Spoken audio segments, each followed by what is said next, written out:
Hi viewers, Vizag vision channel ని subscribe చేసుకోండి. మా ఛానల్ అందిస్తున్న జాతీయ అంతర్జాతీయ స్థాయి వార్తా విశేషాలు నోటిఫికేషన్స్ కోసం ఇక్కడ కనిపిస్తున్న బెల్ ఐకాన్ ని క్లిక్ చేయండి.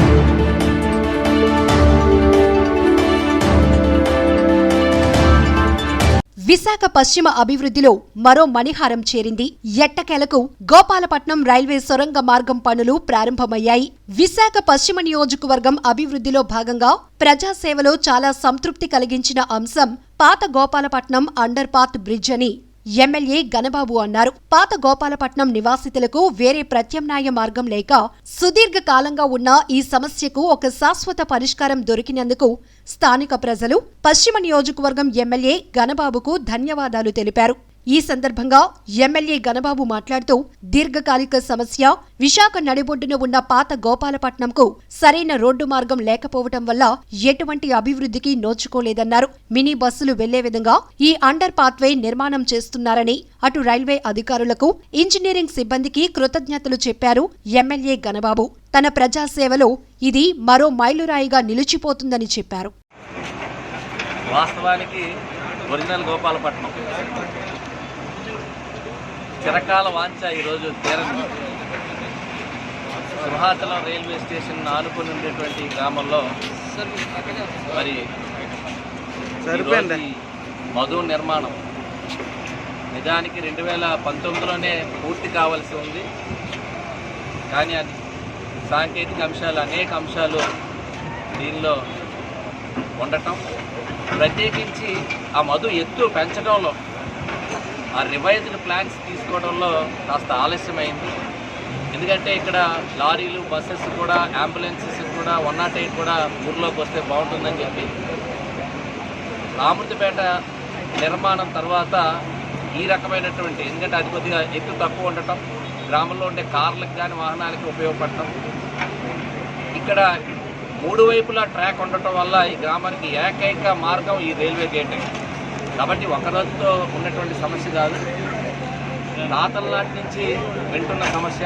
నేను కూడా 99లో ఎమ్మెల్యే ఉండేటప్పుడు కూడా ప్రయత్నం చేశాను, చేయలేకపోయాను.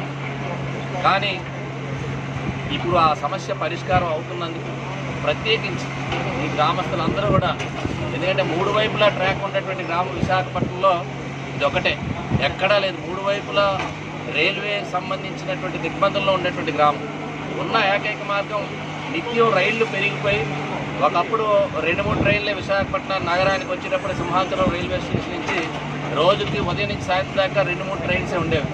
ఇప్పుడు కార్గో హ్యాండ్లింగ్ గూడ్స్ వెహికల్స్తో పాటు ఇటు రెగ్యులర్గా ప్యాసింజర్ ట్రైన్స్ కూడా చాలా పెరిగిపోయి, ఎక్స్ప్రెసెస్ పెరిగిపోయినాయి.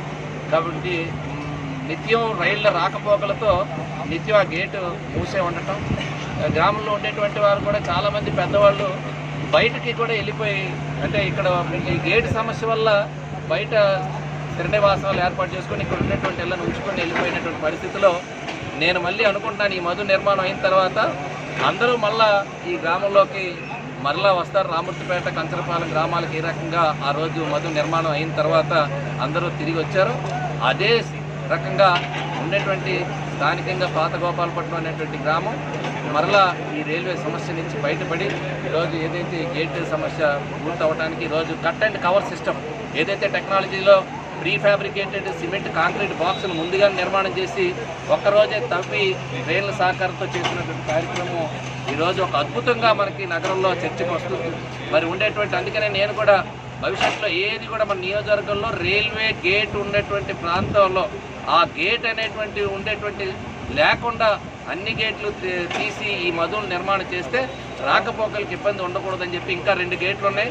అవి కూడా త్వరలోనే మరలా వాటిని కూడా ప్రతిపాదన చేసాం. నిర్మాణం కనుక నోచుకుంటే రైల్వే గేట్ సమస్యలు ఈ ప్రాంతంలో ఉండేటువంటి గ్రామాలకి, ముఖ్యంగా విశాఖ పశ్చిమ నుంచే ఈ ట్రాక్ విశాఖపట్నంకి వెళ్ళేదాకా రైల్వేకి సంబంధించిన అనేక ఇష్యూస్ ఉంటున్నాయి. వాటన్నింటినీ పరిష్కరించడానికి ఒక్కొక్కటిగా పరిష్కారం అవుతున్నందుకు నాకు కూడా చాలా ఆనందంగా ఉంది. ఈ సందర్భంగా మనకి ఈ సహకారం అందించినటువంటి అప్పటి జిల్లా కలెక్టర్లు కానివ్వండి, ప్రవీణ్ కుమార్ గారు కానీ, అప్పటి నుంచి ఇప్పటికి జిల్లా కలెక్టర్ గారు వినయ్ చంద్ర గారు కానీ, ఉండేటువంటి రైల్వే ముఖ్యంగా చంద్రలేఖ డిఆర్ఎం గారు కానీ, ఇప్పుడు ఉండేటువంటి డిఆర్ఎం గారు కానీ, ముఖ్యంగా డిఎన్ గారు ఇంజనీరింగ్ సంబంధించిన వాళ్ళు చాలా ప్రత్యేక శ్రద్ధ వహించి ఈ నిర్మాణాన్ని పూర్తి చేస్తున్నారు. వారందరికీ నా ప్రత్యేక